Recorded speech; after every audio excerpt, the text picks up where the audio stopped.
Eduardo, saltando para o Rio de Janeiro, Botafogo, Vasco, no Carioca, Taça Guanabara, o terceiro contra o quinto classificado.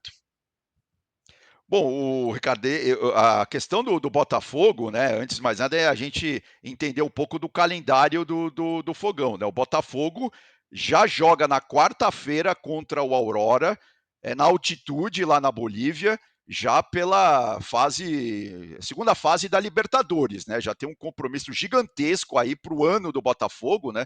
Afinal de contas, essa pré-Libertadores é aquela coisa bastante ingrata para os times brasileiros no início da competição, né? Porque assim, se passar não fez mais que obrigação, mas se cair fora já acaba criando uma crise aí logo no início do ano que não é bom para time nenhum, ainda mais para o Botafogo, né? Apesar do Thiago Nunes estar chegando agora, tá tendo que organizar a casa, mas depois que aconteceu no ano passado com o Botafogo, né? Com o time da Estrela Solitária, o mais interessante é o time ter tranquilidade para começar bem o ano, né? Então o Botafogo tem esse clássico aí contra o Vasco, mas obviamente que o Thiago Nunes já está pensando claramente nesse jogo do meio de semana também, válido já pela Libertadores.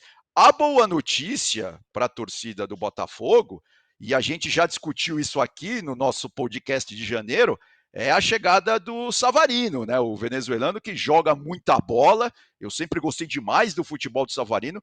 Ele que no meio de semana já foi muito importante para o Botafogo na vitória contra o Volta Redonda. E vamos ver se ele volta a atuar e se volta a atuar em alto nível, né? Agora no clássico contra o Vasco. E a notícia ruim, né, que o Luiz Henrique saiu desse jogo também machucado. O Luiz Henrique, que aí é a maior contratação do futebol brasileiro, né, da história do futebol brasileiro, jogador que era do Fluminense, estava na Europa, agora está voltando. Vamos ver então se ele se recupera aí para os próximos compromissos, né, para a próxima semana do Botafogo. Agora, Ricardo, do lado do Vasco, a gente também tem mais boas notícias, ao meu ver, viu? Assim, o Ramon Dias está fazendo um esquema dele ali, o 3-5-2, está dando muito certo. O meio-campo do Vasco é bastante robusto, né? Tá tendo aí bons jogos, está conseguindo fazer bons jogos. É verdade que o time, em termos de resultado, de soma de pontos, ainda precisa galgar aí mais alguns degraus, por isso esse clássico também é importante. O Vasco está ali quase fora da zona de classificação para a próxima fase do Campeonato Carioca, então, assim, precisa realmente ir para frente e fazer gols. O problema, a má notícia do lado do Vasco tem sido a falta de gols, né? O Vasco, que fez um bom clássico contra o Flamengo, também fez um bom clássico contra o Fluminense, mas não está conseguindo transformar, isso os números mostram muito bem, não está conseguindo transformar o volume de jogo, as chances criadas em gols.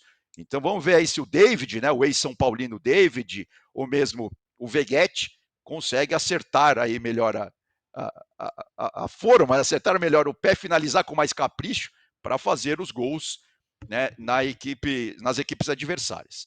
E aí, pensando Eduardo, também em.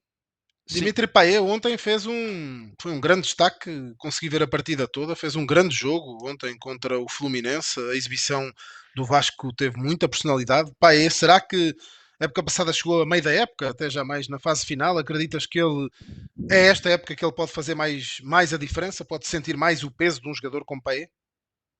Então, eu ia exatamente já falar do Payet, né? A gente tem até uns números dele aí para mostrar. Sem dúvida alguma, o Payet, assim, ele é um cara muito profissional, né? As notícias de quem vive ali o dia a dia do Vasco mostram muito bem isso.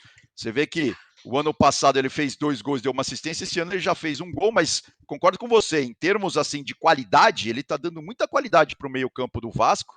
O Payet, que vamos lembrar, ele tá com 36 anos, né? Mas ele já jogou em alto nível. Ele estava, por exemplo, naquela final da Euro de 2016, né, que Portugal ganhou Lembro-me da bem. França. Exatamente. Ele jogava ali junto com o Griezmann, com o Giroud, né, o Payet, foi titular daquele time da França, inclusive na final. Ele jogou muito bem aquela Mas o, Euro e o tal. Cristiano Assim, Ronaldo na final. exatamente, Ele exatamente, tem, verdade. tem uma entrada duríssima sobre o Cristiano Ronaldo. Dimitri Payet não é Exato. muito bem visto em Portugal. Entendi. Então, e assim, ele tá assim, ele diz que ele voltou muito mais fino do que ele estava ano passado, ele fez realmente uma pré-temporada com muita consciência, né? Então, enfim, é um nome gigantesco aí para o Vasco, assim como o Pablo Galdamés, o volante chileno, que também eu acho que vai ser bastante importante para o time do Ramon Dias. E do lado do Botafogo, uma curiosidade, ao meu ver, interessante e tal, é ver se na lateral direita ali, qual uruguaio vai ficar? Se é o mais veterano, né? Ou o Soares, né? Que chegou agora, ainda não pôde estrear porque a papelada dele ficou emperrada pelo carnaval aqui brasileiro. Ou se o Nunes vai manter o Matheus Ponte, né? O garoto aí de 20 anos, ele que veio do Danúbio, que para mim é um jogador muito bom, uma lateral ali muito interessante. Ele que vem jogando na lateral direita do Botafogo, né? Claro que o Nunes tem outros problemas para resolver ali no meio, o Eduardo, que precisa ainda recuperar o futebol do primeiro turno do Campeonato Brasileiro ano passado, mas a minha dúvida fica aí para esse jogo, para esse clássico especificamente na lateral. O que ele vai fazer? Parece que o Soares já tem condição, né? Vamos ver quem que vai ser escalado aí na lateral direita do Botafogo.